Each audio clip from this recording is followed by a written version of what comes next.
কল্পনা করুন তো, আপনি ব্যাংকের ডেস্কে বসে স্বপ্নের সঞ্চয়পত্রটা প্রায় কিনেই ফেলেছেন। ঠিক তখনই অফিসার ফাইলটা আপনার দিকে ঠেলে দিয়ে বললেন, দুঃখিত, আপনার ২টা বা ১টা কাগজের ঘাটতি রয়েছে। এগুলো ছাড়া সঞ্চয়পত্র হবে না। এক মুহূর্তের অসাবধানতায় আপনার কয়েক ঘন্টার অপেক্ষা আর পরিশ্রম ধুলোয় মিশে যেতে পারে।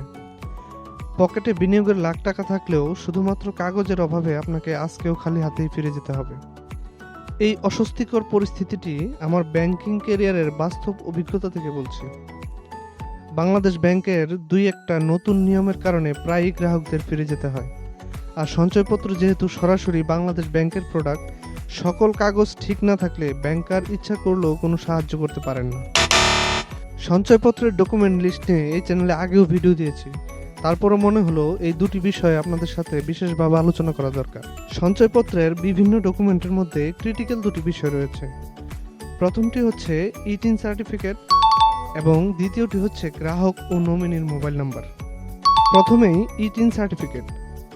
ইটিন সার্টিফিকেটের ফুল ফর্ম হচ্ছে electronic tax payer identification number, অর্থাৎ করদাতা হিসেবে আপনার সনদ। আপনি যদি যে কোনো ব্যাংকে ১০ লক্ষ টাকার অধিক সঞ্চয়পত্রে বিনিয়োগ করতে চান, সেক্ষেত্রে আপনাকে ইটিন সার্টিফিকেট দাখিল করতে হবে। বলে রাখা ভালো, শুধু একটি ব্যাংকে একসাথে ১০ লক্ষ টাকার উপরে বিনিয়োগ নয়, আপনার যদি অন্য কোনো ব্যাংকেও সঞ্চয়পত্র কেনা থাকে এবং আপনার বিনিয়োগের পরিমাণটা যদি ১০ লক্ষ টাকার অধিক হয়, তাহলেও আপনাকে ইটিন সার্টিফিকেট জমা দিতে হবে। আর একটু স্পষ্ট করি, মনে করেন আপনার জনতা ব্যাংকে ৬ লক্ষ টাকার সঞ্চয়পত্র কেনা আছে এবং এখন আপনি আরও ৫ লক্ষ টাকার সঞ্চয়পত্র কিনতে সোনালী ব্যাংকে যাচ্ছেন, তাহলে আপনার সর্বমোট সঞ্চয়পত্রের পরিমাণটা হচ্ছে ১১ লক্ষ টাকা। এই ১০ লক্ষ টাকা ক্রস করার কারণে আপনাকে ইটিন সার্টিফিকেট জমা দিতে হবে। স্বস্তির কথা হচ্ছে, বর্তমানে আপনার এনআইডির তথ্য দিয়ে মোবাইলের মাধ্যমে সহজেই টিন সার্টিফিকেট তৈরি করতে পারবেন। দ্বিতীয় নথিটি হচ্ছে গ্রাহক ও নমিনির মোবাইল নাম্বার। আবেদন ফর্মে গ্রাহক ও নমিনির আলাদা আলাদা দুটি মোবাইল নম্বর প্রদান করতে হয়। গ্রাহকের যে মোবাইল নম্বরটি দিবেন তা অবশ্যই গ্রাহকের এনআইডি দ্বারা রেজিস্টারকৃত হতে হবে। অন্য কারো এনআইডি দিয়ে বায়োমেট্রিক করা মোবাইল নাম্বার গ্রহণযোগ্য নয়। তদ্রূপ নমিনিকেও একটি মোবাইল নম্বর প্রদান করতে হয় যা নমিনির এনআইডি দ্বারা রেজিস্টারকৃত।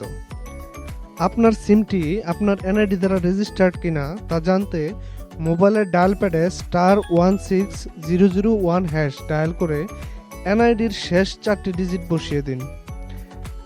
এনআইডির শেষ 4টি ডিজিট বসানোর পর ফিরতি মেসেজে আপনাকে জানিয়ে দেওয়া হবে এই এনআইডি দ্বারা কয়টা নাম্বার রেজিস্ট্রেশন করা আছে।